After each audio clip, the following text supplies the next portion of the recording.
Eh, wannan ma haka ne. Yau ma na dawo abokina da Allah zo ka ji. Bayani ne nake so na gaya ma.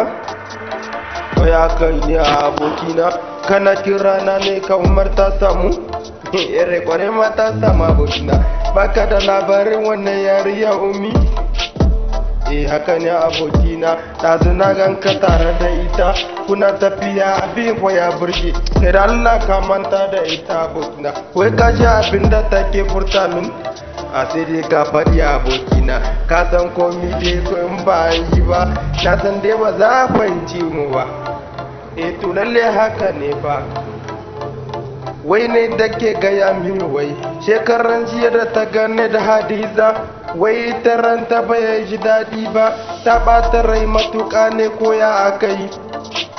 Kai ka manta da ita, zama da budurwa guda wannan wahala ce, iyau ta guje ka na san da ko za ka shiga wahala. Matar ka ce, budurwa ce fa. To lalle haka ne abokina, to baka tunanin zana iya aurenta? Lalle za ka yi aurenta idan ka san da ba za ka cuce ta ba. Lalla manta abokina, ni ka san ba maciji ba ne fa.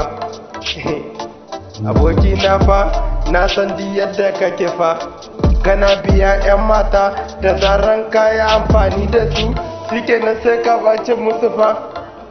Ka abokina dakata, wannan cin mutunci ne ko kuma abota?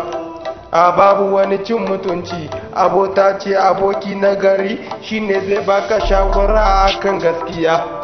To ka rike gaskiyarka domin na fahimce ka dai ka gane. Kana son ka ci min mutunci ne domin ni ka san bana bin 'yan mata. To da wasa nake yi, ni ma ka san dai ba haka nake ba, ina dan canza ma kwakwalwa ne saboda ka san komai sai da wasa. To shi kenan abokina, ni ma ban ɗauka ba da zafi ba ka gane. To wai yaya aka yi ne haka, baka ga wai Ummi ta biyo a nan ba?